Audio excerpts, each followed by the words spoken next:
Dan sekarang anak yang dulunya IQ-nya 90, nggak percaya diri, sekarang dia sudah percaya diri. Kenapa?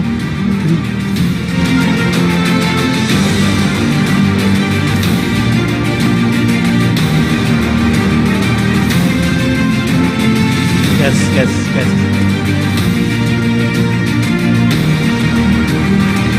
Oke. Yes. Assalamualaikum warahmatullahi wabarakatuh.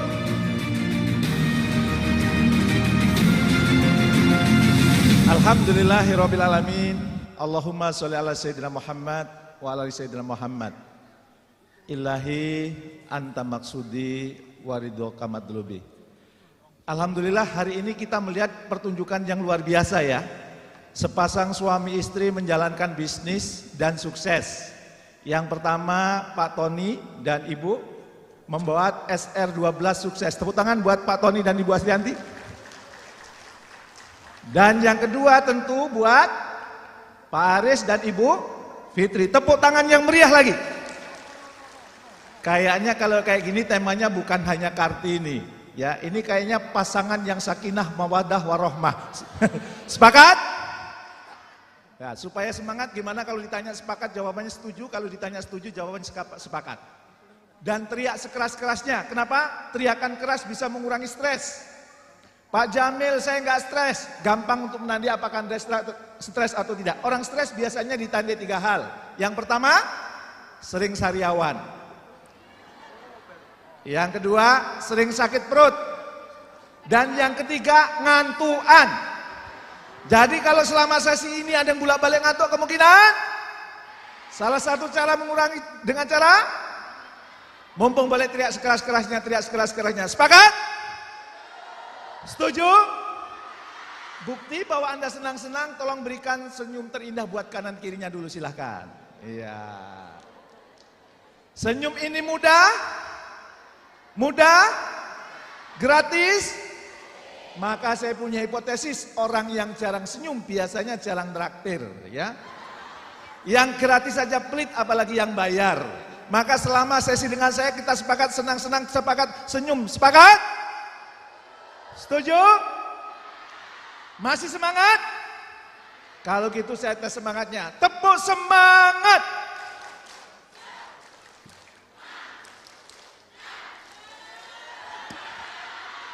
Itu mah di TK. Kalau saya punya tepuk semangat, kalau kita nonton badminton, Indonesia. Itu tepuk semangat. Ya, coba Indonesia. Nah, sekarang kalau tepuk semangat 1.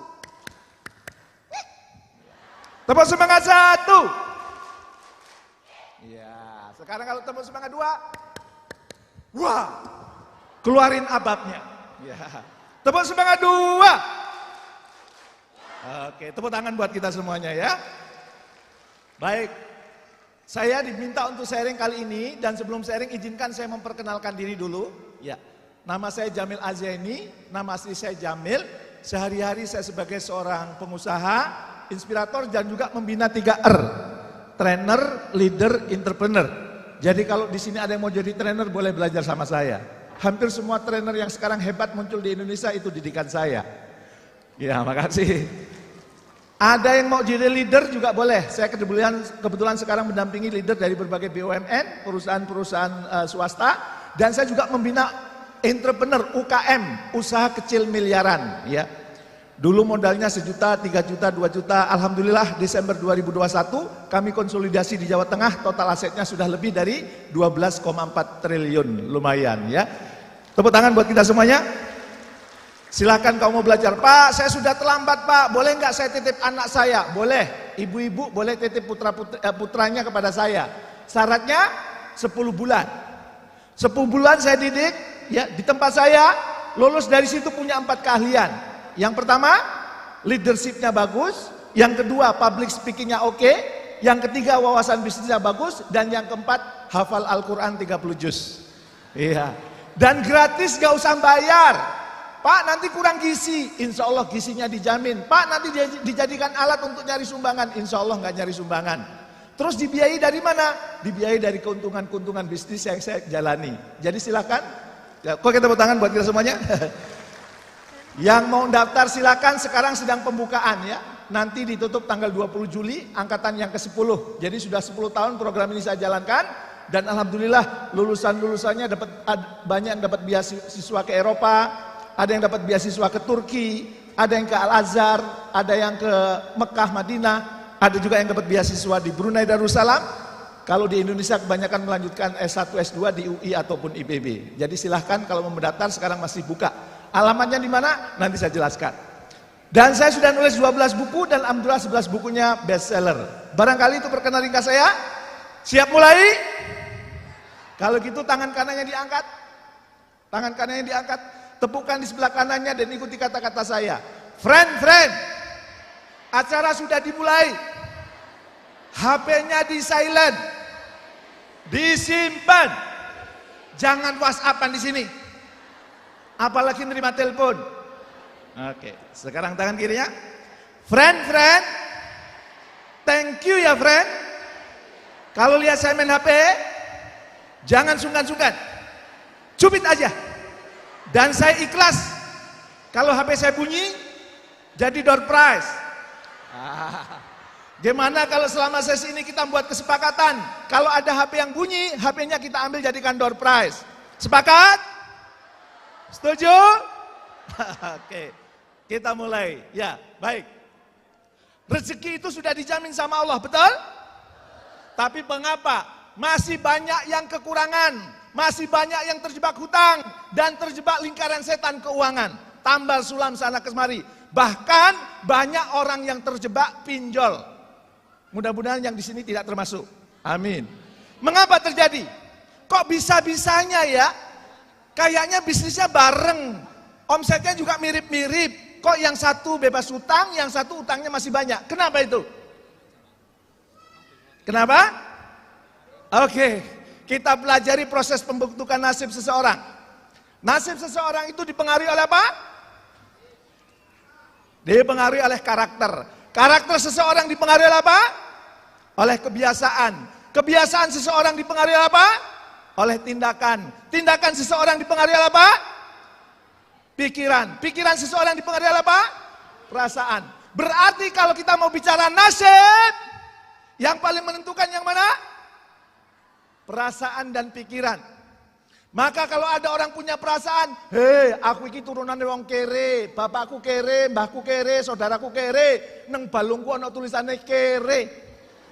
Berarti sampai meninggal kere. Tapi kalau yang di sini berpikir, insya Allah kami adalah Kartini modern yang makin lama makin sukses, makin lama makin bahagia.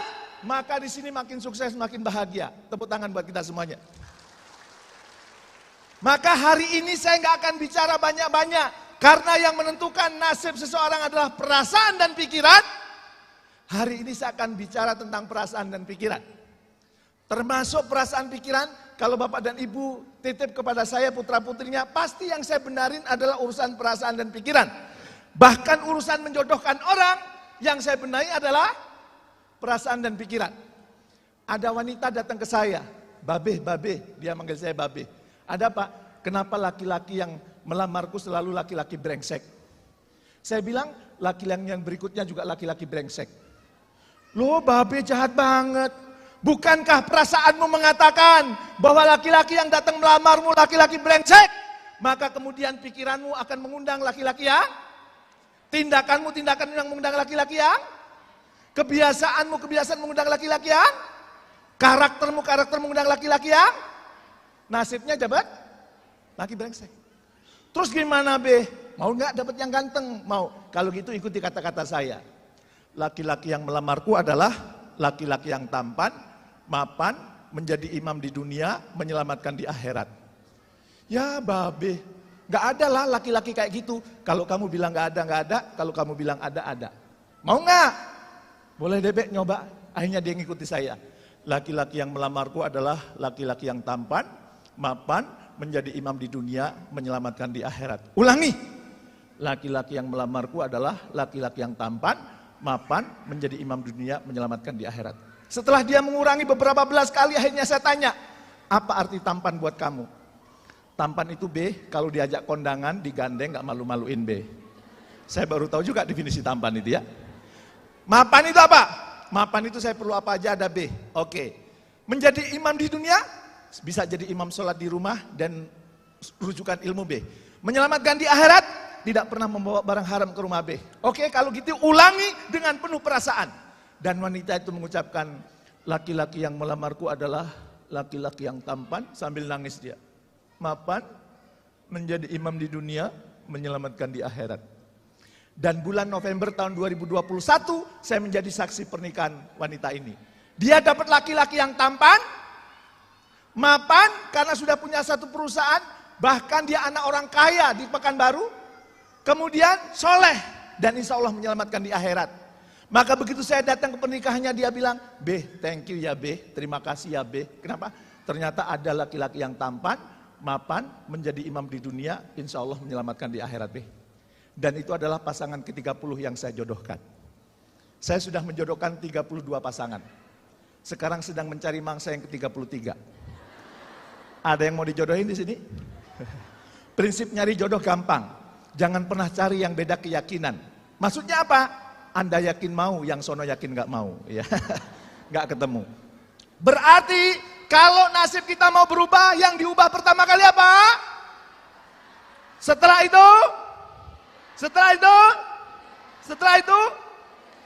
akan menjadi, dan kemudian berubah menjadi nasib. Sepakat?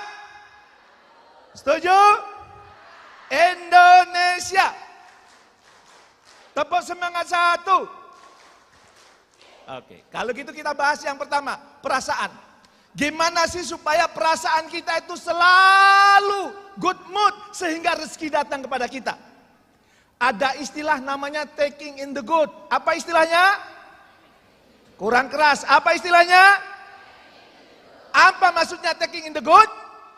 Taking in the good itu maksudnya adalah ini dia. Apa? Taking in the good, fokus kepada kebaikan dan hal-hal yang disyukuri. Fokus kepada kebaikan dan hal-hal yang disyukuri. Kalau kita bisnis di PNS, maka lihat kebaikan-kebaikan yang ada di PNS. Dan kemudian syukuri. Atau kalau Agim bilang, hei, kalau hidupnya ingin dipenuhi keberuntungan, gunakan kacamata lebah, bukan kacamata lalat. Maksudnya apa? Lebah itu walaupun di tempat pembuangan sampah, yang dicari tetap bunga. Sementara lalat itu walaupun di taman bunga, yang dicari adalah sampah. Pelajarannya apa? Lebah itu karena yang dicari bunga, akhirnya bunga itu melakukan penyerbukan, jadilah madu. Sementara lalat itu kalau yang dicari yang kotor-kotor jadi penyakit. Apa pelajarannya? Kalau hidup kita itu fokus kepada hal-hal yang baik, fokus pada hal-hal yang disyukuri, maka akan menjadi madu, menjadi kebaikan-kebaikan. Sementara kalau kita fokus pada kelemahan, fokus pada kekurangan, yang ada adalah penyakit. Sepakat? Setuju? Maka direnungkan kira-kira hal apa yang kemudian baik, hal-hal baik apa yang ada di PNS, hal-hal baik apa yang di SR12. Yuk kita kemudian syukuri. Kenapa? Kalau perlu kita syukuri, karena ada seorang yang melakukan riset, ini namanya Profesor Richard Wiseman. Dia melakukan riset, kenapa ada orang yang hidupnya sial terus, kenapa ada orang hidupnya beruntung terus. Orang yang sial itu ternyata apa? Yang diomongin sering sesuatu yang negatif. Sementara orang kalau dikasih nggak bersyukur, dikasih emas 1 gram, cuma 1 gram. Dikasih 5 gram, cuma 5 gram. Dikasih handphone, cuma handphone. Pokoknya dia itu selain yang dibicarakan negatif jarang bersyukur. Sementara orang-orang yang hidupnya dipenuhi keberuntungan, kata Profesor Richard Wiseman ini, kenapa? Yang diomongin adalah hal-hal yang positif. Dan kalau ada sesuatu yang dia terima, dia bersyukur. Maka sejak saat itu, setelah saya membaca risetnya Profesor Richard Wiseman, sebelum tidur saya membuat buku Jurnal Syukur. Hal-hal yang saya syukuri hari ini, salah satunya adalah ketemu Mas Aris dan istrinya. Tepuk tangan dong. Walaupun belum tidur, nanti malam sudah saya rencanakan, saya tulis, oh ternyata ada sosok sepasang suami istri ya, yang ternyata kalau bisnisnya bareng-bareng bisa bertumbuh ya, bisa menolong banyak orang ya. Karena kebetulan saya juga punya bisnis yang saya garap bareng dengan istri saya. Tadinya orang menyarankan kalau bisnis gak usah bareng, nanti kalau bareng berantem. Dan hari ini kita ngelihat contoh, bisnis bareng gak berantem. Walaupun kadang-kadang pasti ada berantemnya sih, ya. Tapi kan yang kita lihat adalah yang berhasil. Sepakat? Setuju?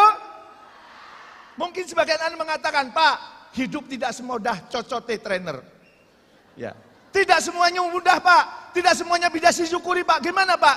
Apabila ada yang tidak sesuai harapan, ambil hikmahnya. Pasti ada pelajarannya. Pasti ada sesuatu yang bisa kita ambil dari situ. Dan Profesor Richard Wiseman dan kemudian Rick Hanson mengatakan, ternyata orang yang bersyukur dan mengambil hikmah, hidupnya akan dipenuhi dengan keberuntungan. Oke, ketika saya mengatakan orang yang hidupnya bersyukur dan ambil hikmah akan mengundang banyak ibu-ibu semua, bapak-bapak berteriak keberuntungan gitu ya. Oke, ketika seseorang hidup dipenuhi rasa syukur dan mengambil hikmah, itu akan mengundang banyak. Tiba-tiba dapat pelanggan yang loyal. Tiba-tiba dapat orang yang belinya banyak. Saya tiba-tiba ada yang ngasih saham perusahaan. Tiba-tiba ada yang memberangkatkan umroh saya. Tiba-tiba ada yang memberangkatkan haji saya. Itu berarti keberuntungan. Ibu-ibu ingin mendapatkan keberuntungan? Yang ingin angkat tangannya dan katakan saya. Kurang keras. Ya Allah, saksikanlah mereka semua ingin mendapat keberuntungan. Tepuk tangan buat kita semuanya, ya. Dan insya Allah itu akan mendapat keberuntungan. Kenapa? Perasaan mempengaruhi pikiran, pikiran mempengaruhi tindakan, mempengaruhi kebiasaan mempengaruhi karakter, mempengaruhi nasib. Maka saran saya banyak-banyak bersyukur dan ambil hikmah. Saya sudah merasakan semakin banyak bersyukur, semakin banyak ngambil hikmah, banyak hal-hal ajaib datang. Tahun lalu saya menunaikan ibadah haji. Begitu saya menunaikan ibadah haji, saya dipanggil sama teman saya, Mas Jamil kita makan bareng yuk di jam-jam tower, oke. Begitu selesai makan, Mas Jamil pulang dari haji mau ngapain? Saya mau membangun leadership center. Apa yang diperlukan? Yang diperlukan ini, termasuk saya perlu tanah 5 hektar. Apa jawaban teman saya? Kalau gitu tanahnya dari saya. Maksudnya? Saya yang beliin. Mas Jamil gak usah cari tanah 5 hektar, yang beliin saya. Berarti itu keberuntungan? Beruntung banget? Maka orang yang beruntung itu kalau ingin keberuntungan banyak bersyukur dan ambil hikmah. Sepakat? Masuk Pak Eko? Oke, kalau gitu lanjutkan. Dan ini sejalan dengan firman Allah, la in syakartum la azidanakum. Sesungguhnya jika kamu bersyukur, niscaya aku akan menambah nikmat kepadamu. Jadi kalau Bapak Ibu, ibu-ibu bisnisnya ingin maju, resepnya Pak? Bersyukur. Semakin bersyukur semakin ditambah nikmatnya. Semakin bersyukur semakin dilipat gandakan nikmatnya. Dan boleh jadi dilipat gandakan, boleh jadi yang hadir sini suatu saat bisa umroh bareng. Bisa bersujud di depan Ka'bah bareng. Bisa tawaf bareng. Dan bisa berdoa bareng di depan Ka'bah. Itu kalau semua yang ada di ruangan ini bersyukur. Kalau ada yang gak berkenan, ambil hikmah. Jadi rahasianya, kata Profesor Richard Wiseman, bersyukur dan ambil hikmah. Profesor Richard Wiseman sampai penasaran. Orang-orang yang hidupnya sial dikumpulin. Setelah dikumpulin, mau nggak hidup Anda dipenuhi keberuntungan? Apa yang Anda lakukan? Ayo kita tanda tangan perjanjian dulu. Anda mau saya treatment, oke? Apa yang dilakukan? Setiap hari tolong yang dibicarakan hal-hal yang positif dan hal-hal yang disyukuri. Sepakat? Sepakat, tanda tangan. Dan apa yang terjadi? 8 bulan kemudian orang-orang yang hidupnya tadinya sial terus, hidupnya dipenuhi keberuntungan. Asik atau asik banget? Maka mulai hari ini banyak-banyaklah bersyukur ya, dan kemudian ambil hikmah. Bahkan ada penelitian yang mengatakan ketika seseorang mengungkapkan syukur, ia akan melepaskan dopamin dan serotonin. Dopamin menyebabkan bahagia dan serotonin mengatur mood. Maka kalau di sini ingin bahagia, apa yang dilakukan? Bersyukur. Kalau moodnya mau bagus, Bersyukur. Kadang-kadang banyak ibu-ibu yang baperan. Gampang tersinggung, gampang baper. Nawarin produk ditolak baper. Supaya nggak baper, supaya moodnya bagus, maka bersyukur.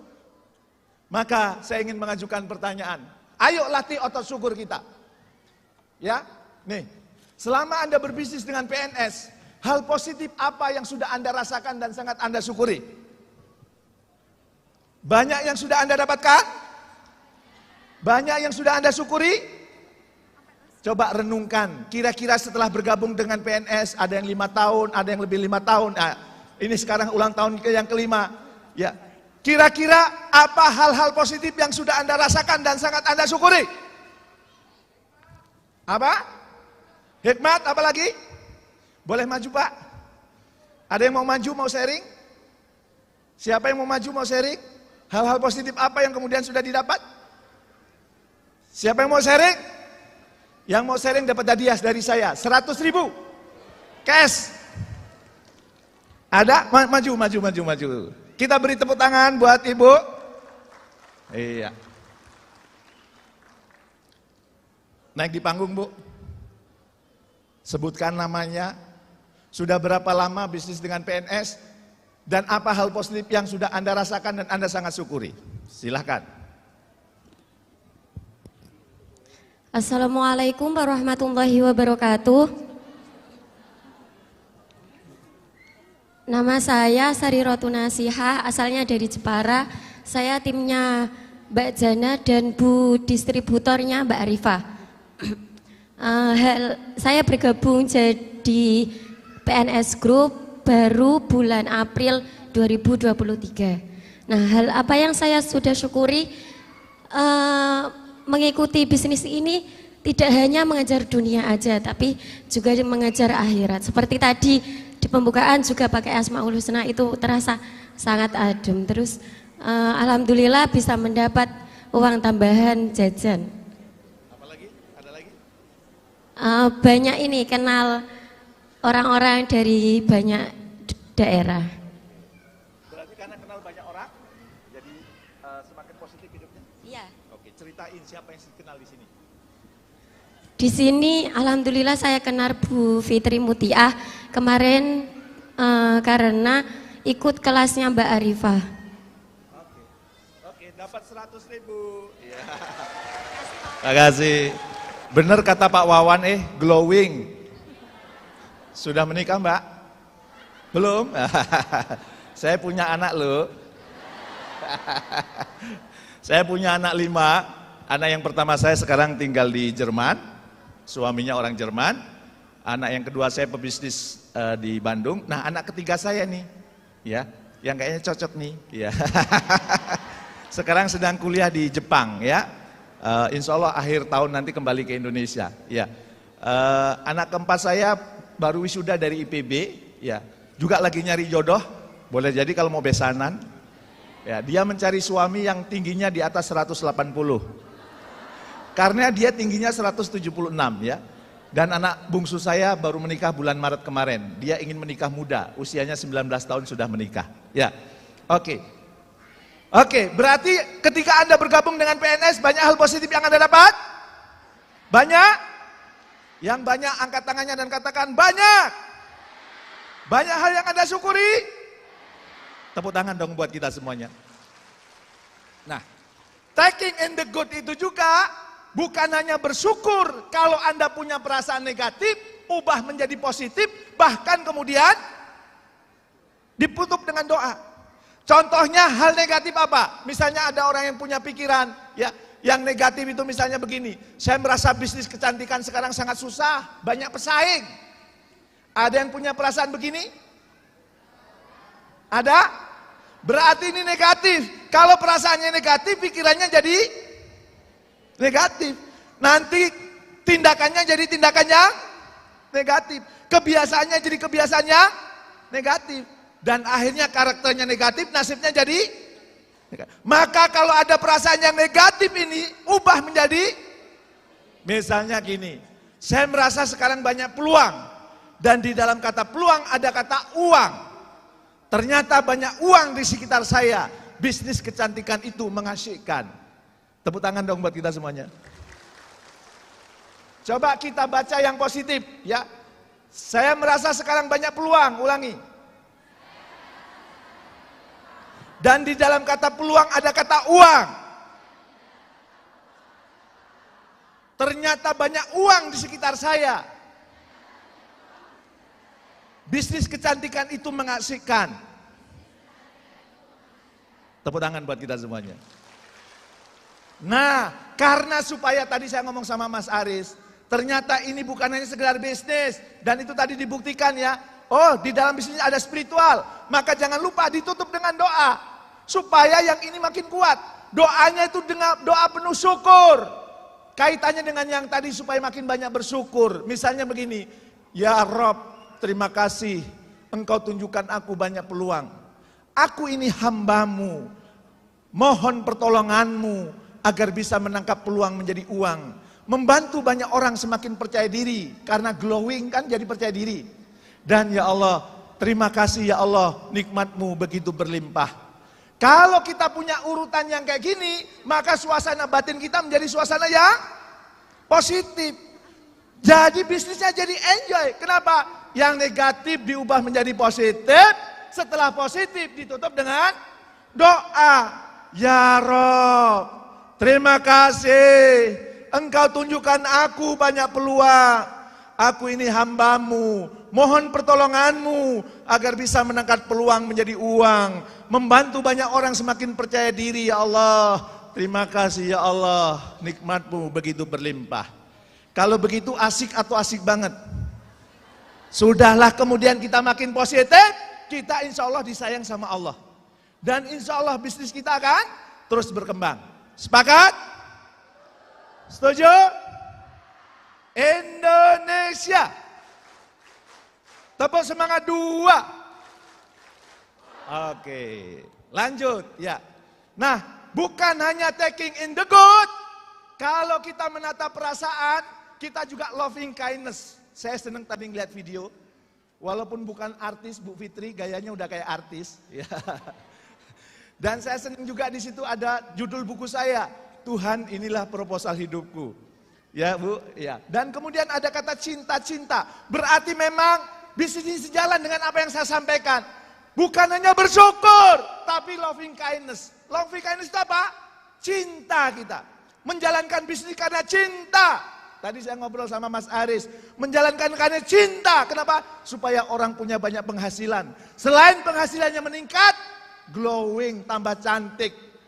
Suami makin sayang. Dan orang-orang semakin menghormati. Kenapa? Karena penampilannya pun makin asik. Nah, itu akan terjadi kalau bisnisnya loving kindness. Bukan yang sekedar profit. Tapi di dalamnya ada cinta. Maka loving kindness itu maksudnya apa? Loving kindness itu maksudnya adalah, yuk berbisnis karena cinta. Berbisnis karena kita menyintai bisnis ini. Berbisnis karena kita menyintai keluarga kita. Supaya keluarga kita bisa sekolah di sekolah yang terbaik. Maka kita perlu punya penghasilan. Kalau kita menawarkan barang bukan kita sedang jualan. Kita menawarkan barang supaya orang itu tambah cantik.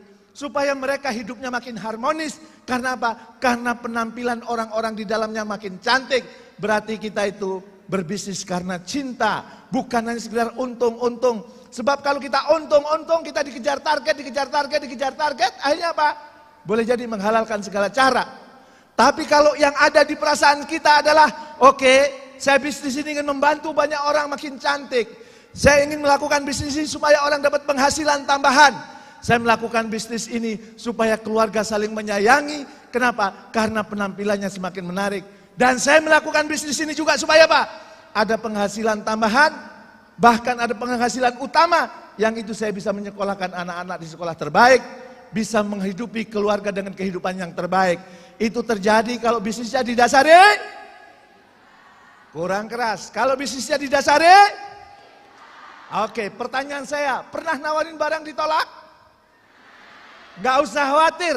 Kalau kita berbisnis karena cinta, kalau ditolak maka memaafkan orang lain. Maafkan orang yang menolak. Karena apa? Karena itu menjadi pembelajaran buat kita. Oh, kok ditolak ya? Apa cara menawarkan saya yang keliru? Berarti kita belajar lagi. Oh, kok ditolak ya? Jangan-jangan bahasa saya kurang tepat. Oh, kok ditolak ya? Jangan-jangan aku nggak bisa ilmu negosiasi. Oh, kok ditolak ya? Kayaknya aku perlu belajar ilmu jualan. Jadi kalau kita ditolak orang, maka tugas kita adalah memaafkan. Orang yang menolak, maafkan. Dan nggak cukup hanya dimaafkan, diapain? Yang berikutnya, didoakan. Karena mendoakan orang yang mendolimi kita itu makbul. Jadi saya kalau mau berdoa makbul, saya kadang nunggu dimarahin orang. Nunggu didolimi orang. Saya pernah difitnah di sosial media. Teman-teman saya bilang, Mas Jamil, bales. Nggak usah. Kenapa? Saya maafkan dia dan saya ingin mendoakan. Jadi kalau misalnya ya, waktu itu anak saya mau sekolah di Jepang. Pak, saya ini sekolah di Jepang diterima atau enggak sih? Jawaban saya, ya enggak tahu lah. Yang sekolah kan kamu, yang ikut tes kamu. Bapak enggak tahu. Tapi aku enggak tahu Pak, tolong doakan Pak. Enggak lama kemudian ada orang yang memfitnah saya. Maka apa yang saya lakukan? Saya maafkan dan kemudian apa isi doanya? Ya Allah, orang itu menyakiti aku. Aku maafkan dia ya Allah. Ampuni dia ya Allah. Dan kalau dia punya anak sekolah, mau sekolah ke luar negeri, tolong dikabulkan. Padahal doanya itu untuk siapa? Untuk saya. Karena saya ingin anak saya diterima di Jepang. Dan besoknya anak saya nelpon, Pak, alhamdulillah Pak, aku diterima di Jepang Pak. Tepuk tangan buat kita semuanya. Termasuk kalau ada Anda punya hutang. Anda punya hutang kok nggak lunas-lunas. Dimarahin orang, ditolak orang. Langkah pertama apa? Maafkan, ya Allah. Aku maafkan Mas Adit, ya Allah. Misalnya yang menyakiti namanya Mas Adit. Ya, ampuni dia ya Allah. Dan kalau dia punya hutang ya Allah, lunaskan ya Allah. Nanti yang lunas hutang siapa? Hutang kita. Bulan Agustus tahun 2021, ya, ada yang datang kepada saya, Pak, saya punya utang Pak. Berapa? 7,6 miliar Pak. Terus gimana cara lunasnya? Ya nggak tahu, saya nggak pernah punya utang sebanyak itu. Tapi kamu mau nggak utangnya lunas? Dalam waktu 3 menit. Ada yang masih punya utang? Ada yang mau lunas dalam waktu 3 menit? Saya ajarin caranya. Mau utang dalam waktu 3 menit, saya ngomong sama dia. Boleh Pak. Oke, berapa tadi utangmu? 7,6 miliar. Coba sekarang diganti. Alhamdulillah saya punya amanah 7,6 miliar. Maksudnya kata hutang diganti amanah. Alhamdulillah saya punya amanah 7,6 miliar. Ulangi. Alhamdulillah saya punya amanah 7,6 miliar. Ulangi. Alhamdulillah saya punya amanah 7,6 miliar. 3 menit kemudian saya bilang, lunas kan? Nggak punya hutang kan? Sekarang berubah menjadi, pertanyaannya, berpengaruh nggak dalam hidupnya? Berpengaruh. Kalau tadinya, aku punya hutang, bangun tidur stres dia. Aduh, punya hutang. Ketemu debt collector takut, ketemu orang takut. Tapi sekarang dengan aku punya amanah, aku punya percaya diri dia. Maka dia temui orang-orang yang dihutangi, tolong jangan dikejar-kejar aku. Kalau aku dikejar-kejar, aku justru nggak bisa kerja, aku nggak bisa hutang kamu. Yuk kita reschedule. Akhirnya dia menjadi percaya diri, presentasi di perusahaan-perusahaan. Akhirnya dapat deal-deal besar. Dan kebetulan pada waktu itu dia juga dicaci maki orang, dihina orang. Yang dilakukan apa? Memaafkan. Ya Allah, orang itu mencaci maki aku. Orang itu memarah-marahi aku. Hatiku sakit ya Allah. Tapi aku sudah memaafkan dia ya Allah. Dan tolong ampuni dia ya Allah. Dan kalau dia punya hutang ya Allah, lunaskan. Tadi dia datang ke saya bulan apa? Agustus. Dan bulan Desember tahun 2021 dia datang lagi ke tempat saya. Terima kasih ya Kenapa? Amanahku sudah tuntas. Lunas, utangku sudah lunas. 7,6 miliar dari bulan Agustus, September, Oktober, November, Desember. 5 bulan. Tepuk tangan buat kita semuanya. Maka ibu-ibu, kalau ditalok sama orang gak usah marah. Justru bersyukur. Maafkan orang itu dan kemudian doakan. Maka nanti PR dari sini, Anda data siapa sih orang yang pernah berbuat baik kepada Anda? Apa kebaikan yang sudah diberikan kepada Anda? Dan setelah itu, doakan. Kalau sudah terlatih mendoakan orang-orang yang baik, maka kita pun mendoakan orang-orang yang menyakiti kita. Itu namanya banyak-banyak bersyukur. Mugah taking in the good. Selalu dari kacamata yang positif. Sepakat? Setuju? Tangan kanannya diangkat. Tepukan sebelah kanannya. Friend, mulai hari ini banyak bersyukur dan bisnisnya dipenuhi dengan cinta. Maafkan orang, doakan orang lain. Tepuk tangan buat kita semuanya. Oke, nasib seseorang dipengaruhi oleh apa? Karakter. Karakter seseorang dipengaruhi oleh apa? Kebiasaan seseorang dipengaruhi apa? Tindakan seseorang dipengaruhi apa? Pikiran seseorang dipengaruhi apa? Perasaan sudah kita bahas. Fokus pada taking in the good. Syukur. Dan kemudian loving kindness, cinta. Sekarang kita akan bahas yang berikutnya, pikiran. Ada pikiran, kenapa pikiran kok penting? Karena ada hukum yang namanya the law of projection. Apa hukumnya namanya? The law of projection itu begini. Ini layar, ada proyektor, ada laptop di sebelah mana sana, laptop. Pertanyaan saya, gambar di layar ini berubah kalau gambar di mana diubah? Di laptop. Nah, menurut the law of projection, layar ini kehidupan nyata, laptop itu adalah pikiran kita. Maka kehidupan kita ditentukan oleh pikiran kita. Bukan ditentukan laptop, ya. Ditentukan sama pikiran kita. Maka kalau pikiran orang itu sering negatif, nasibnya jadi negatif. Kalau orang itu pikirannya pesimis, hidupnya jadi, saya jadi ngerti Pak Aris. Ada teman kuliah saya, sejak kuliah itu susah. Susah banget. Sampai sekarang usianya sudah 55 tahun masih susah. Kenapa? Karena dia punya pikiran, aku iki turunane wong kere, bapakku kere, mbahku kere, saudaraku kere, di tulangku ada tulisannya kere. Maka sampai tua, kere. Pikirannya menentukan nasibnya. Maka the law of projection. Ayo kita sebut hukumnya apa? Kurang kenal. Hukumnya namanya diproyeksikan. Hidup kita proyeksi dari pikiran kita. Emang pikiran kita mempengaruhi Pak? Mempengaruhi. Kalau nggak percaya mari kita buktikan. Mohon maaf dengan segala hormat. Tangan kirinya bisa ke depan. Bayangkan pegang jeruk nipis. Tahu rasanya jeruk nipis? Asam kecut. Yang tangan kanan bayangkan pegang pisau. Yuk jeruknya kita belah bareng-bareng. Tuh lihat airnya keluar banyak tuh. Dan kemudian jeruknya kita jilat. Gimana rasanya? Jeruknya ada nggak? Apa yang kita pikirkan mempengaruhi hormon-hormon, mempengaruhi sel-sel dalam tubuh kita. Maka mulai sekarang, keluarga PNS berpikiranlah yang positif. Sepakat? Maka hidupnya akan positif. Maka orang PNS berpikirlah untuk semakin sukses. Maka hidup Anda akan. Dan Anda perlu berpikir suatu saat Anda bisa umroh bareng. Maka umroh bareng. Anda berpikiran semua grup di PNS makin maju. Maka semuanya akan maju. Allah itu sesuai dengan prasangka hambanya. The law of projection. Apa yang kita pikirkan itu menjadi kehidupan nyata. Makanya kalau kita lihat Muhammad Al-Fatih yang menaklukkan benteng Konstantinopel. Sejak kecil dia dibimbing oleh Syekh Samsudin. Syekh Samsudin selalu mengatakan, sebaik-baik pasukan adalah yang menaklukkan benteng Konstantinopel. Sambil melihat benteng Konstantinopel. Dan sebaik-baik pemimpin pasukan adalah yang memimpin pasukan itu. Dan kamu adalah pemimpin pasukan itu. Maka sejak kecil dia berpikir bahwa dialah yang menaklukkan Konstantinopel. Maka usia dia 22 tahun, dia bisa menaklukkan benteng Konstantinopel. Karena ada hukum yang namanya the law of.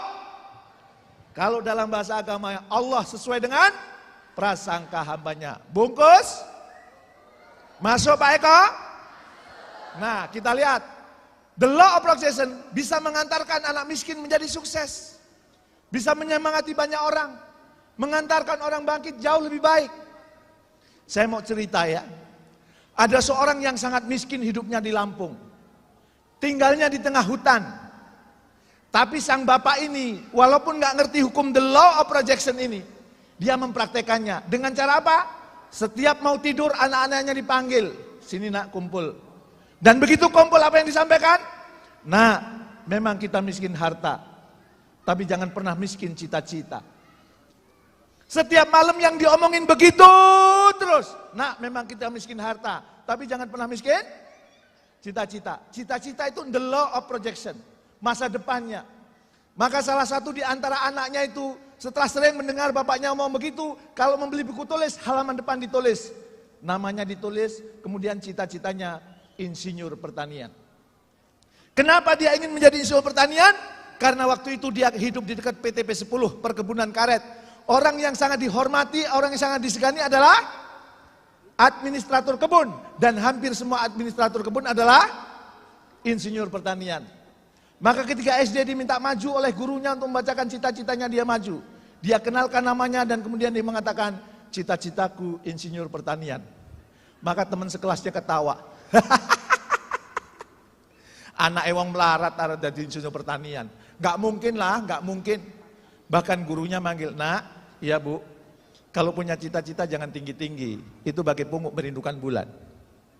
Dan akhirnya anak ini ketika istirahat bilang, saya mau jadi insinyur pertanian. Enggak mungkin. Saya mau jadi usulan, enggak mungkin. Yang bilang enggak mungkin ditonjok. Dan akhirnya anak yang ditonjok ini ngumpulin teman-temannya. Ternyata setelah temannya kumpul mau ngeroyok. Maka yang mau dikeroyok lari ini. Dan begitu lari, salah satu di antara mereka ngambil bambu dilemparkan kepada anak. Tret mengenai kepalanya. Dan kepalanya berdarah. Diperban sama gurunya masih mengalir, diperban masih mengalir, diperban masih mengalir darahnya, dan diantar pulang. Ketika sampai rumah diceritakan kepada bapaknya, bapaknya tidak menjawab apa-apa selain memeluknya sambil mengatakan, nah, kamu jadi insinyur pertanian atau tidak, mereka tidak peduli. Buktikan kepada orang-orang yang menghina kamu bahwa kamu bisa menjadi insinyur pertanian. Buktikan nak, buktikan nak, buktikan nak. Itu adalah pelukan yang tidak akan pernah dilupakan oleh anak ini. Dan ketika SMP, bapaknya tidak sanggup membiayai, dia cari biaya sendiri. Dengan cara apa? Pagi setengah 6 pagi sampai jam 7 dia kerja. Sebulan bayarannya 4.000. SPP waktu itu masih 1.500, masih ada sisa. Dan Anda tahu dampaknya? Kerja setengah 6 sampai jam 7 ngambil latek-latek yang sudah membeku. Tangannya bau. Maka begitu ke sekolah, anak ini dipanggil temannya, sini. Kemudian dicium dan diludahi. Cuh. Panggil lagi. Cuh. Besoknya lagi, sini. Cuh. Suatu saat dia pernah berangkat sekolah, merasa tangannya sudah disabun berulang-ulang, dia cium. Begitu dicium sama temannya diludahi. Cuh. Maka ngenai mukanya. Dan dia pulang, Pak, aku gak mau sekolah, Pak. Aku gak mau sekolah, Pak. Tiap hari aku diludahi temanku, Pak. Aku gak mau sekolah, Pak. Dan apa jawaban bapaknya? Nah, kalau mau jadi insinyur pertanian harus tahan cobaan. Sekolah! Akhirnya sekolah lagi anak ini. Dan akhirnya lulus dari SMP itu. Karena lulusan terbaik diterima di SMA Negeri W. Halim, Bandar Lampung. Tanpa tes. Maka dia datang kepadanya bapaknya, Pak, aku diterima di SMA Negeri W. Halim, Bandar Lampung. Ngelanjutin gak Pak? Ngelanjutin. Nanti saya kos di mana? Siapa bilang kamu kos? Terus laju, pergi pulang. Lah kalau laju, di kampung kita tinggalnya nggak ada mobil. Siapa bilang naik mobil? Terus nyepedah. Jadi anak ini setiap hari nyepedah 46 kilo. 23 kilo berangkat, 23 kilo pulang. Setiap hari dia menyepedah. Dan begitu kelas 3, bapaknya nemuin anaknya. Nak, iya Pak, saya yakin kamu pasti lulus. Karena selama ini kamu ranking. Tapi kalau lulus, nggak usah ngelanjutin kuliah dulu ya. Loh kenapa Pak? Bapak utangnya banyak. Kan aku ingin jadi insinyur pertanian Pak, Bapak ngerti. Tapi utang Bapak banyak. Bapak nggak sanggup kalau harus kuliah kamu nak. Tapi aku ingin jadi insinyur pertanian Pak. Iya nak, Bapak nggak sanggup. Nanti kalau utang Bapak sudah berkurang, kamu kuliah. Akhirnya anak ini sudah sebenarnya malas ke sekolah. Tapi karena sudah kelas 3 dia tetap berangkat ke sekolah. Dan suatu saat begitu dia sampai sekolah, teman-temannya, kamu dicari Pak Darto tuh. Pak Darto itu wakil kepala sekolah di tempat anak itu. Dan kemudian dia temuin, ada apa Pak? Langsung Pak Darto meluk anak ini. Nak selamat ya nak selamat. Kenapa? Pak, kamu satu-satunya siswa SMA kita yang diterima IPB tanpa tes. Ya. Tepuk tangan buat Anda. Maka anak ini kemudian pulang, genjot sepeda. Dari jauh ibunya dipanggil, Mama!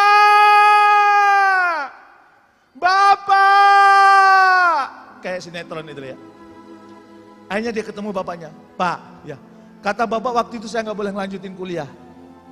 Tapi kemudian saya dipanggil dari IPB. Ini Pak, dalam surat panggilan ini saya harus bawa uang 150.000. Gimana Pak? Maka kemudian bapaknya baca suratnya. Kalau gini ceritanya beda nak. Terus kamu harus kuliah. Tapi kan bapak nggak punya uang. Ayo temenin bapak cari pinjaman. Maka kemudian sang ayah dan anak ini datang ke rumah orang kaya di kampung itu. Ngobrol ke sana kemari sampailah pada pokok pembicaraan. Pak, anak saya diterima di IPB Pak. Ini surat undangannya Pak. Dalam surat undangan ini anak saya harus bawa uang 150.000 Pak. Tolong pinjami uang 300.000 Pak. Tanpa diduga orang yang kaya di kampung itu berdiri sambil menghina orang itu. Nek wis ngerti melarat, kalau sudah tahu miskin, nggak usah belagu. Kuliah itu lama. Belum kuliah aja udah pinjem. Sekali melarat tetap melarat sampai hari kiamat. Dan kata-kata kotor keluar dari mulut orang itu yang tidak pantas saya ceritakan di tempat ini. Mendengar bapaknya dihina, dicaci maki, dia cuma nangis.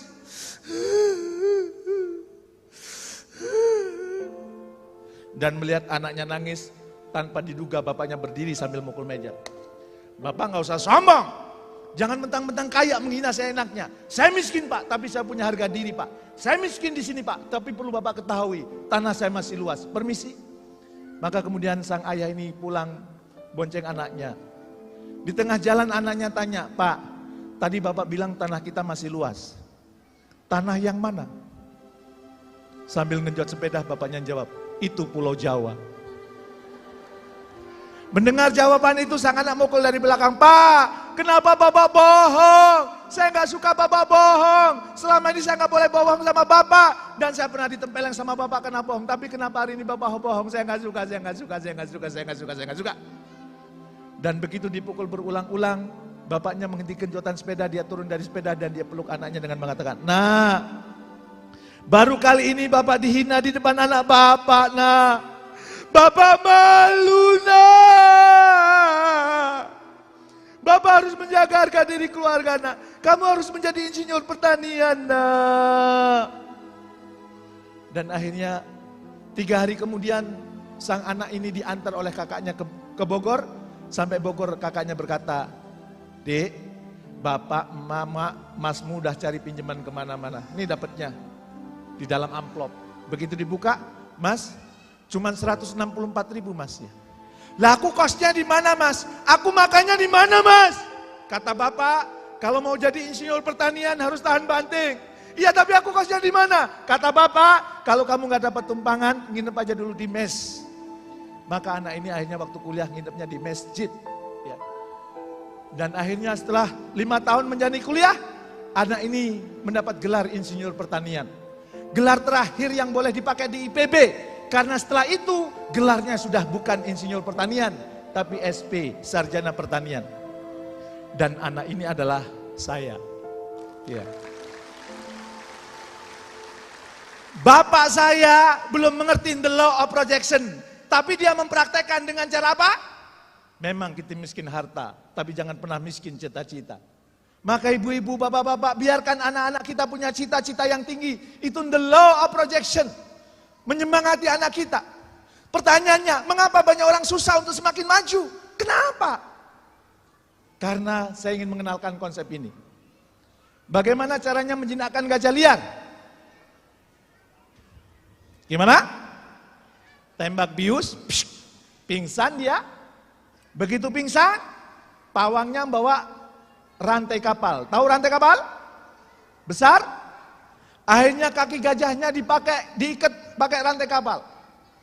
Begitu kemudian diikat, kenceng, pengaruh biusnya hilang, gajah bangun dan kemudian gajah lari. Apa yang terjadi?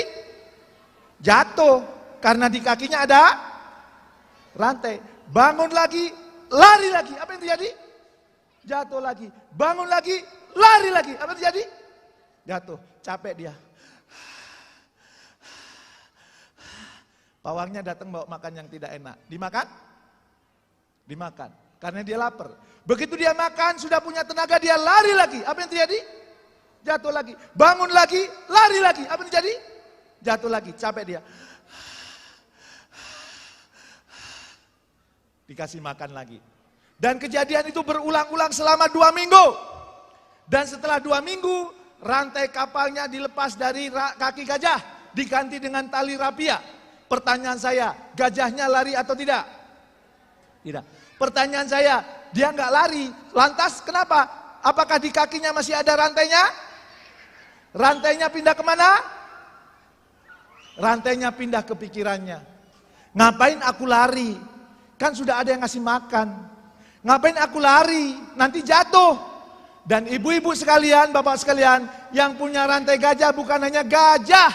Manusia juga punya rantai yang menghambat dia maju. Contohnya apa? Ini contohnya. Rantai gajah itu sesuatu yang ada dalam pikiran kita. Padahal boleh jadi tidak kejadian. Apa itu? Saya tidak punya bakat jualan. Pak Aris, Bu Fitri, saya jangan suruh jualan. Aku iki wong Jawa. Wong Jawa cocoknya PNS. PNS ya ini, PNS Group ya. Bukan pegawai negeri sipil. Ya. Itu rantai gajah. Apalagi saya tidak ahli menawarkan produk, Pak. Saya hanya ibu rumah tangga yang banyak kelemahan. Berarti itu rantai yang menghambat kita untuk maju. Contoh apa lagi? Saya takut ditolak oleh orang, Pak. Kalau ditolak malu, Pak. Berarti itu rantai gajah. Apalagi? Saya takut ditertawakan oleh banyak orang, Pak. Berarti itu juga rantai. Kalau rantai gajahnya dipelihara, kita nggak akan maju-maju. Sebagaimana tadi gajah, rantainya sudah dilepas, dia masih merasa ada sehingga dia tidak mau lari, takut jatuh. Maka Bapak dan Ibu, ayo jauhi rantai gajah. Ya, saya gampang emosi, Pak. Ya, kalau ditolak saya emosi, Pak, gitu. Itu juga rantai gajah. Maka atau ini juga rantai gajah nih. Saya khawatir dituduh memanfaatkan persahabatan, Pak. Itu juga rantai gajah. Maka rantai gajah dibuang. Gimana caranya membuang rantai gajah? Gimana ibu-ibu? Tulis dulu rantai gajahnya. Misalnya ini, saya berpendidikan rendah, tidak mungkin bisa maju. Ini rantai. Maka ibu-ibu tulis dampak negatifnya. Bisnis berhenti dan stuck di posisi itu saja. Kalau ibu punya perasaan, aku ini pendidikannya rendah, cuma lulusan SMA, tidak mungkin bisa maju. Kalau itu dipelihara, dampak negatifnya, bisnis berhenti, dan kemudian posisinya di situ-situ saja, bahkan bisa menurun. Atau yang kedua, saya hanya ibu rumah tangga, kurang pengalaman. Kalau ada rantai gajah ini dampaknya apa? Kalau seandainya ada orang berpikir, aku kan cuma ibu rumah tangga, kurang pengalaman. Dampak negatifnya ini, kehilangan banyak kesempatan emas dalam hidup dan bisnis. Sepakat? Maka supaya hilang rantai gajahnya, dibuat action. Dibuat apa? Misalnya kalau punya rantai gajah, saya hanya ibu rumah tangga, kurang pengalaman. Dampak negatifnya bisa kehilangan banyak kesempatan emas dalam hidup dan bisnis. Maka langsung action. Apa? Nih, action contohnya. Saya berkomitmen menawarkan produk atau bisnis ini kepada tokoh masyarakat yang berpengaruh. Sebab kalau dia berpengaruh, pakai, kemudian dilihat orang, maka nanti dia akan menjadi tim sales saya, tim marketing saya. Jadi harus dengan action. Misalnya actionnya menawarkan produk atau action-action yang lain. Sampai di sini masuk Pak Eko? Oke, kalau gitu supaya semangat, kalau saya teriak 1, tepuk sebelah kanannya, woi gitu. 1, yang keras, 1. Ya, kalau saya teriak 2, jempolnya dua-duanya dikeluarin sambil bilang asik. 2. Kalau saya teriak 3, Anda tengok sebelah kiri, tangannya letakkan di dagu temennya sambil bilang, iya gitu ya. 3. 1. 2. 3. Oke, tepuk tangan buat kita semuanya. Oke? Dan ini menurut riset ya. Walaupun risetnya bukan di Indonesia, tapi saya sepakat ini. Ternyata ada yang membuat rezeki menjauh dari kita. Karena kita melakukan maksiat pikiran. Pak Jamil, apa itu maksiat pikiran? Pikiran-pikiran negatif, contohnya. Ada nggak yang punya pikiran gini? Berpikiran bahwa uang adalah akar kejahatan. Ada yang punya pikiran begini? Kira-kira kalau ada orang yang berpikiran uang adalah akar kejahatan, punya banyak uang nggak orang ini? Enggak. Karena pikirannya sudah negatif, sehingga uang menjauh. Atau yang kedua, berpikiran bahwa Anda tidak membutuhkan uang. Alah, saya nggak butuh uang. Yang penting hidup saya bahagia. Orang yang kayak gini uangnya banyak enggak? Enggak. Yang ketiga, berpikiran bahwa orang kaya itu jahat. Orang yang punya pikiran bahwa orang kaya itu jahat, punya banyak uang enggak? Punya banyak uang enggak? Enggak. Atau berpikiran gini, bahwa uang itu susah didapat. Kira-kira kalau ada orang berpikiran, uang itu susah didapat, banyak uang enggak? Enggak. Dan yang kelima misalnya, berpikiran bahwa uang tidak bisa dibawa ke akhirat. Ada yang punya pikiran begini? Banyak? Kalau ada orang berpikiran, gak usah terlalu kerja Pak, gak usah jadi distributor, gak usah jadi agen, gak usah jadi reseller, itu ngejar-ngejar harta, harta itu tidak bisa dibawa ke akhirat. Itu namanya maksiat pikiran. Yang kayak gini gak bakal kaya. Orang yang punya 5 pikiran ini bukan banyak uang. Maka perlu diubah. Contohnya apa diubahnya? Yang membuat rezeki mendekat, pikirannya positif. The law of projection. Contohnya apa? Nih, berpikiran uang adalah jalan kebaikan. Semakin banyak uang, Anda bisa mengumrohkan orang? Bisa ngasih bantu orang? Bisa. Maka mulai sekarang, yuk baca keras-keras. Uang adalah jalan kebaikan. Kurang keras. Uang adalah jalan kebaikan. Tangannya diangkat. Letakkan di dada. Uang adalah jalan kebaikan. Ditambah yang kedua, berpikiran bahwa kita membutuhkan banyak uang untuk berbuat kebaikan. Berpikiran bahwanya kita hilangkan langsung. Kita membutuhkan banyak uang untuk berbuat kebaikan. Untuk nolong orang, ngasih beasiswa perlu uang? Untuk pergi haji perlu uang? Untuk bayar zakat perlu uang? Untuk bersedekah perlu uang? Untuk ngasih beasiswa orang banyak uang? Berarti kita membutuhkan banyak uang untuk berbuat kebaikan. Sepakat? Kalau gitu diulangi yang keras. Kita membutuhkan banyak uang untuk berbuat kebaikan. Untuk nikah perlu uang? Perlu. Untuk ngundang tokoh-tokoh perlu uang? Perlu. Bila perlu kalau ngundang tokoh, kalau kalian menikah nanti atau cucu Anda, anak Anda menikah, ngundang Pak Aris sama Ibu Fitri, Pak semua tiket aku bayarin. Bila perlu saya jemput pakai mobil saya Pak. Itu bisa terjadi kalau kita banyak. Sepakat? Dan yang ketiga, berpikiran bahwa orang kaya itu baik dan lebih mudah masuk surga. Yuk kita ulangi. Orang kaya itu baik dan lebih mudah masuk surga. Karena 9 dari 10 sahabat Rasulullah yang dijamin masuk surga, semuanya konglomerat. Ya, oke. Yang keempat, berpikiran bahwa uang itu mudah didapat. Kita ulangi, uang itu mudah didapat. Uang itu mudah didapat. Ingat ya, yang kita ucapkan ini ditangkap sama alam dan nanti akan datang kepada Anda. Maka pulang dari sini Anda akan mudah cari uang. Maka yang keras, uang itu mudah didapat. Uang itu mudah didapat. Dan yang terakhir, ada orang berpikiran bahwa uang itu bisa dibawa ke akhirat. Yakin dengan ini? Ada orang mengatakan nggak usah ngoyo, uang tidak bisa dibawa ke akhirat. Keliru Bapak Ibu. Uang bisa dibawa ke akhirat? Syaratnya jangan dibawa sendiri, tapi dititipin ke janda-janda, janda tua ya. Dititipin ke anak yatim. Dititipin ke yang tidak mampu. Berarti bisa dibawa ke akhirat? Bisa.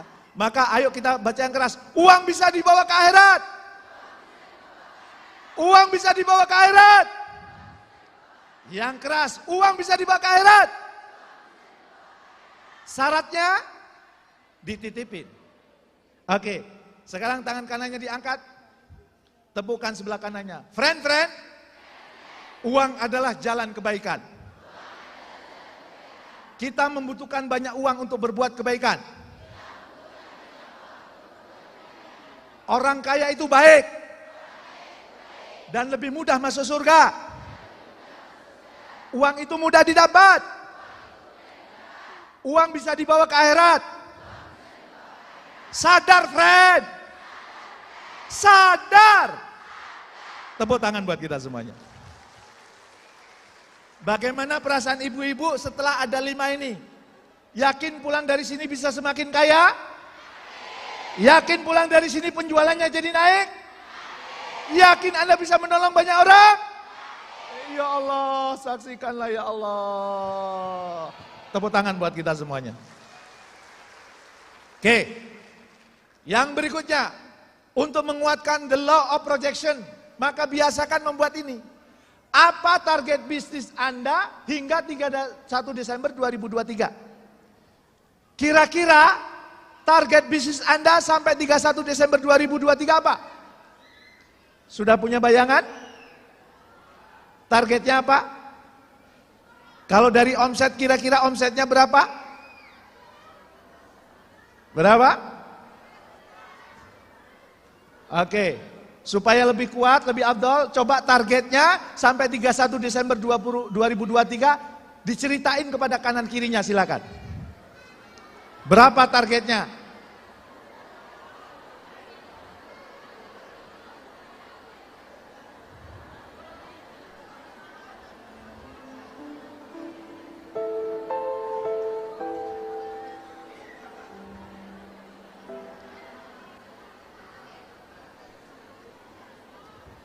Gantian ceritain berapa targetnya kira-kira.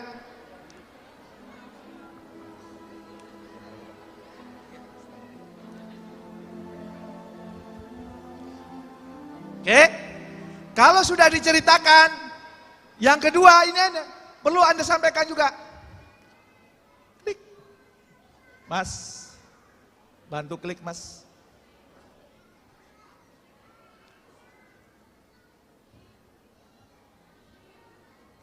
Kalau sudah tahu targetnya, mengapa target itu penting bagi Anda? Tadi targetnya sudah disebutkan. Mengapa target itu penting? Mengapa target itu penting buat Anda? Oh misalnya, kalau target itu tercapai insya Allah bisa melunasi hutang. Oh kalau target itu tercapai bisa mengumrohkan orang tua. Oh kalau target itu tercapai saya bisa membahagiakan banyak orang. Atau apa? Nah sekarang diceritakan lagi ke kanan kirinya. Mengapa target itu penting bagi Anda? Silakan, 1 menit.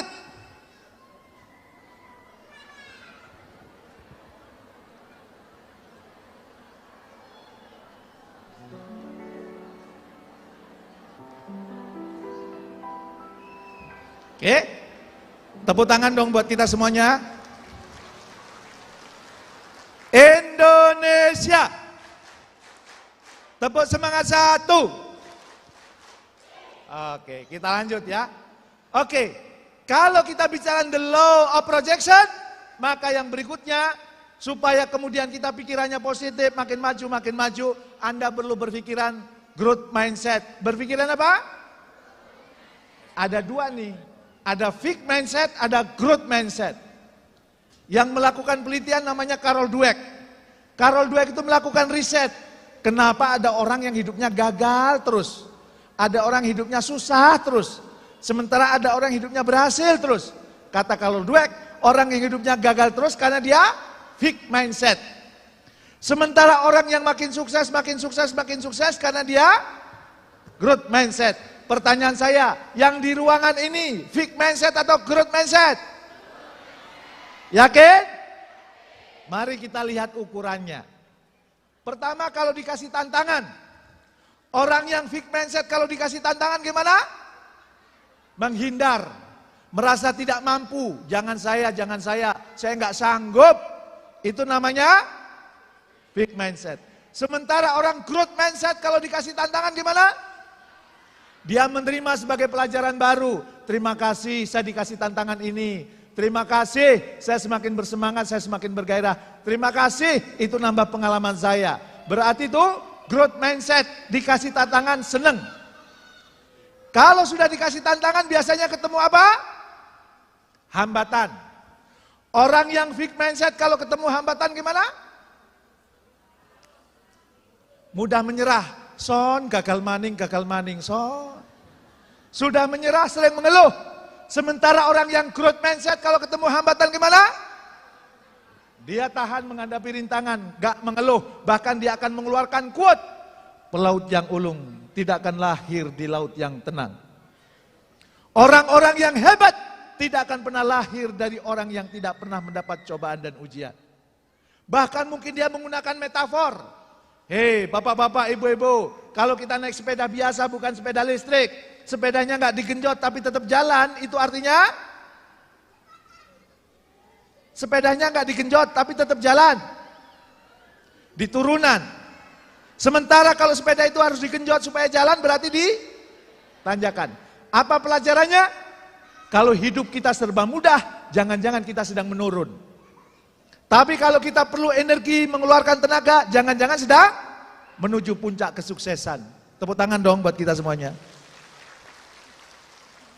Kalau sudah ketemu hambatan, sering ditaklukkan, berarti dia akan menjadi orang yang ahli. Orang yang fixed mindset kalau berkaitan dengan keahlian apa? Merasa sudah puas dengan keahlian. Dah gini aja cukup, sudah distributor terbaik, sudah reseller terbaik. Gini aja udah menjadi agen terbaik, ngapain belajar lagi? Suruh belajar mentahannya aja mentahannya. Ya. Tapi kalau orang yang growth mindset berkaitan dengan keahlian gimana? Dia merasa ingin belajar keahlian yang baru hingga menjadi ahli. Dia terus belajar, terus belajar, terus belajar. Gak sayang investasi leher ke atas, gak sayang dia ikut training, gak sayang dia ikut seminar-seminar. Kenapa? Karena itu akan meningkatkan keahlian yang baru. Kalau sudah ahli-ahli makin ahli, gimana? Supaya makin ahli? Dapat feedback. Orang yang fixed mindset kalau dikasih feedback, dikasih saran gimana? Marah, kamu gak usah nasihatin saya. Saya di PNS ini, sebelum PNS berdiri. Kamu baru bergabung 3 tahun, gak usah nasihatin saya. Kalau dikasih nasihat, marah, berarti itu fixed mindset. Sementara orang-orang yang growth mindset kalau dikasih feedback gimana? Seneng dia. Terima kasih nasihatnya Pak, terima kasih sarannya Pak, saya akan terus belajar, terus belajar, terus belajar, terus belajar. Dan biasanya kalau orang senang dikasih feedback akhirnya dia akan menjadi orang sukses. Orang yang fixed mindset kalau melihat orang lain sukses gimana? Dia merasa iri. Kok dia sukses ya? Jangan-jangan ke Gunung Kawi itu. Kok dia sukses ya? Jangan-jangan pakai magic itu. Sementara kalau orang yang growth mindset, kalau mau sukses, lihat orang sukses gimana? Dia ingin belajar sama orang itu. ATP, amati tiru plek. Atau ATM, amati tiru modifikasi. Nah, setelah mendengar penjelasan ini, kira-kira Anda fixed mindset atau growth mindset? Yakin? Saya ini yang kayak ini ya. Karena saya sebagai seorang pengusaha, maka saya ingin terus berhasil, terus berhasil, terus berhasil. Saya datang ke pengusaha yang sudah sukses, termasuk orang kaya di Indonesia. Begitu saya datang ke rumahnya bersama teman-teman, saya nanya, Pak, apa rahasianya Pak supaya makin sukses Pak? Pak, apa rahasianya Pak supaya makin kaya Pak? Apa rahasianya Pak supaya perusahaannya makin banyak Pak? Apa jawabannya? Kamu ingin makin sukses? Kamu ingin makin kaya? Rahasianya satu, apa? Perlakukan orang tuamu seperti raja, maka rezekimu akan datang seperti raja. Ya, tepuk tangan buat kita. Kalau kamu perlakukan orang tuamu seperti pembantu, maka rezekimu akan datang seperti pembantu. Mudah-mudahan yang di sini semuanya memperlakukan orang tuanya seperti raja. Sehingga rezekinya datang akan seperti raja. Oke, diulangi lagi. 1. Sudah lupa ya. 1. 1. 1. 2. Asik. 3. 3. 3. Iya. Oke, pertanyaan saya, ingin semakin growth mindset? Ingin semakin sukses? Kalau ingin semakin sukses, jawab 5 pertanyaan singkat ini. Yang pertama, aksi baru apa yang ingin Anda lakukan di tahun 2023? Maksudnya aksi baru adalah apa? Sebelumnya Anda tidak pernah melakukan, sekarang Anda mau lakukan. Kira-kira apa tuh? Aksi baru yang mau dilakukan apa ya? Yang sebelumnya belum pernah dilakukan, sekarang mau dilakukan. Saya kasih waktu 20 detik merenung. Kira-kira aksi baru apa yang mau saya lakukan? Yang sebelumnya belum pernah dilakukan. Karena saya ingin growth mindset, maka saya perlu melakukan sesuatu yang baru. Apa hal baru yang mau Anda lakukan? Yang sebelumnya belum pernah Anda lakukan. Oke, silahkan direnungkan. Yang kedua, kalau Anda ketemu hambatan, pikiran positif apa yang mau Anda hadirkan? Ya. Kira-kira kalau saya ketemu hambatan, apa ya pikiran positif yang mau saya hadirkan? Oh gini, saya waktu SD, SMP, SMA, kalau mau naik kelas kan ada ujian. Begitu juga dalam hidup. Kalau saya lagi banyak ujian berarti mau naik kelas. Ah, itu salah satu contoh. Atau yang tadi, pelaut yang ulung tidak akan lahir di laut yang tenang. Orang-orang yang hebat tidak akan pernah lahir dari orang yang tidak pernah mendapat cobaan dan ujian. Oh, aku lagi dapat cobaan. Oh, aku lagi dapat ujian. Berarti aku mau naik kelas. Bisa juga begitu. Keahlian baru apa yang akan Anda kuasai di tahun 2023? Supaya naik kelas, supaya Anda naik makom, supaya Anda naik derajat. Kira-kira keahlian baru apa yang mau Anda kuasai di tahun 2023? Dan pertanyaan yang berikutnya, siapa orang yang mau Anda minta feedback? Siapa orang yang mau Anda minta saran? Yang Anda mau belajar sama orang itu? Coba temukan.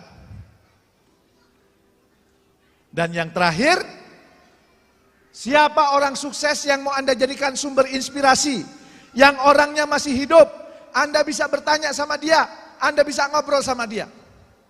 Silahkan, kira-kira siapa orang itu? Kalau Anda bisa jawab 5 pertanyaan ini, Anda praktekkan, maka Anda akan growth mindset dan Anda akan semakin sukses. Sepakat? Setuju? Indonesia.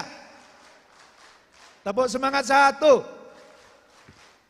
Oke, dan yang terakhir Bapak dan Ibu. Ya, Bapak dan Ibu ingin makin growth mindset? Ingin? Kalau ingin, daripada belajar susah-susah, nunggu ulang tahun yang ke-6 tahun depan, coba Bapak dan Ibu boleh ambil handphone, coba cari YouTube, kemudian search, dicari, Jamil Azzaini Official.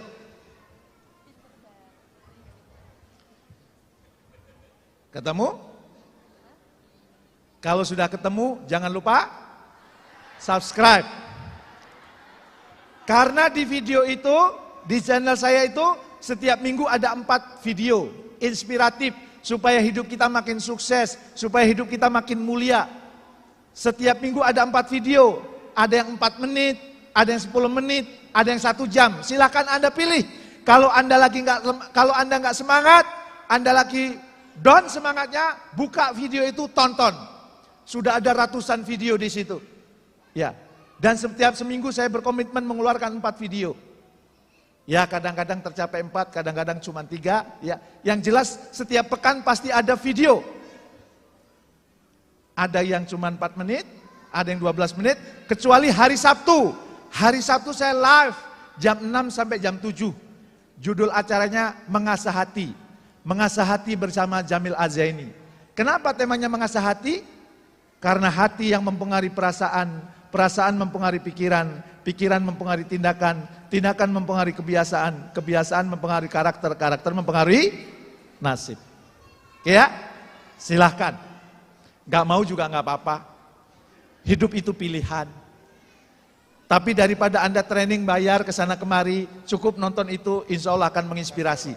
Karena video-video yang saya tulis, yang saya sampaikan di situ, insya Allah bisa dipertanggungjawabkan. Oke?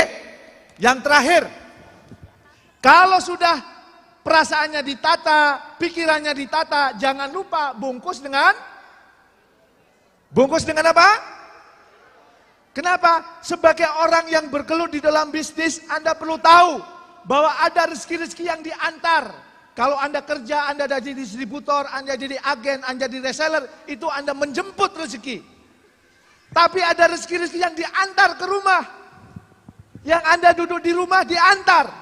Gimana itu supaya rezeki diantar? Yang pertama, supaya rezeki diantar, Anda perlu menjadi orang yang bertakwa.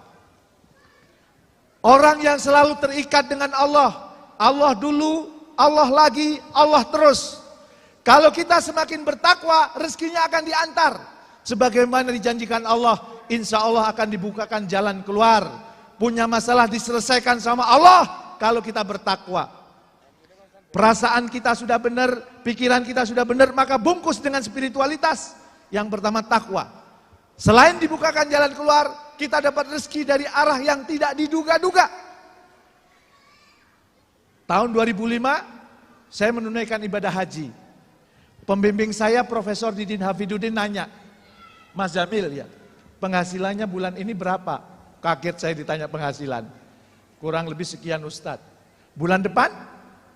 Kurang lebih sama Ustadz. Akurat gak itu? Akurat Ustadz, berarti kurang takwa. Maksud Ustadz? Orang yang bertakwa dapat rezeki dari arah yang tidak diduga-duga. Kalau kamu rezekinya masih bisa diduga, kamu kurang takwa.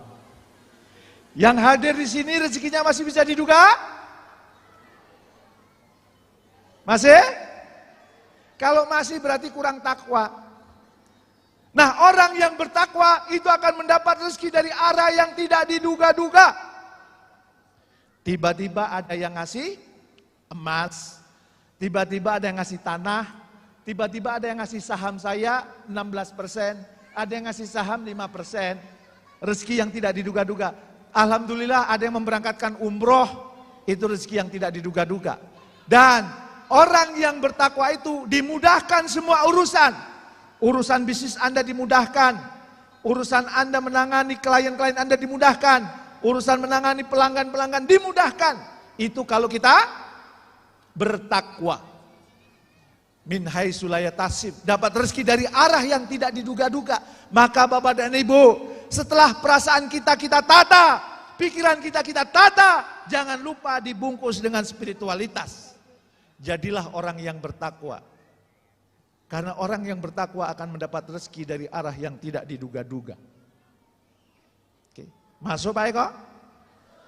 Sepakat? Dan yang kedua, bungkus dengan spiritualitas apa? Banyak berbuat baik. Karena di dalam Quran surat Al-Hajj dikatakan, maka orang-orang yang beriman dan mengerjakan kebajikan, mereka memperoleh ampunan dan rezeki yang mulia. Dikatakan rezeki yang mulia, bukan rezeki yang biasa. Kalau apa? Kalau kita sibuk berbuat kebaikan. Maka Bapak dan Ibu jangan pernah lelah jadi orang baik. Teruslah berbuat kebaikan. Karena kalau Bapak Ibu berbuat kebaikan akan mendapat rezeki yang mulia. Itu yang janji Allah. Dan Allah tidak pernah ingkar janji. Maka selain kemudian bertakwa, buktikan dengan banyak berbuat baik. Dan Bapak Ibu yang terakhir, membungkus spiritualis itu dengan apa? Manusia tidak ada yang sempurna, kadang salah, kadang keliru. Maka kalau Bapak dan Ibu salah dan keliru, segeralah bertaubat. Karena apa? Karena bertaubat itu melapangkan rezeki. Di dalam surat Nuh dijelaskan, mohonlah ampunan kepada Tuhanmu. Sungguh Dia Maha Pengampun. Niscaya Dia akan menurunkan hujan yang lebat. Berarti Bapak Ibu dikasih rezeki yang banyak. Dia memperbanyak harta dan anak-anakmu. Harta kita akan diperbanyak. Anak kita juga diperbanyak. Dan mengadakan kebun-kebun untukmu. Berarti kita punya kebun-kebun. Mungkin kita punya bisnis baru lagi. Dan mengadakan sungai-sungai untukmu. Yang namanya sungai airnya terus mengalir. Maka rezekinya datang silih berganti, tiada henti. Kalau kita rajin bertaubat. Kalau salah sama orang mohon ampun, salah sama Allah bertaubat. Maka kalau kita mudah minta maaf dan kemudian kita mohon bertaubat kepada Allah, maka rezeki kita akan ditambah. Kalau gitu asik atau asik banget? Masuk Pak Eko? Maka Bapak dan Ibu, yuk, apa yang kemudian kita lakukan? Kesimpulannya, rezeki bisa datang silih berganti ke rumahku, ke rumah kita. Kalau apa? Kalau yang pertama tadi, tata hati kita dengan taking in the good. Segala sesuatu lihat dengan kebaikan. Dan jangan lupa, loving kindness, berbisnis karena cinta. Dan yang ketiga, menata pikiran dengan the law of projection. Karena ada the law of projection, yakinkan semua yang ada dalam pikiran kita adalah hal-hal yang positif. Dan yang berikutnya adalah growth mindset. Kita perlu memiliki growth mindset, terus bertumbuh. Dan yang terakhir adalah bungkus dengan spiritualitas. Insya Allah Bapak dan Ibu, kalau 5 hal ini dilakukan, rezeki datang silih berganti ke rumah Bapak dan Ibu tiada henti. Amin. Pertama apa? Taking in the good. Yang kedua, loving kindness. Yang ketiga, yang keempat, yang kelima, saya sudah berbagi ilmu kepada Bapak dan Ibu. Maka sesi ini saya tutup dengan quote, ilmu tidak akan mengubah hidupmu. Yang mengubah hidupmu adalah action berdasarkan ilmu. Maka praktekkan ilmu ini, insya Allah rezeki datang ke rumah ibu bapak, datang silih berganti, terus menerus. Terima kasih. Assalamualaikum warahmatullahi wabarakatuh.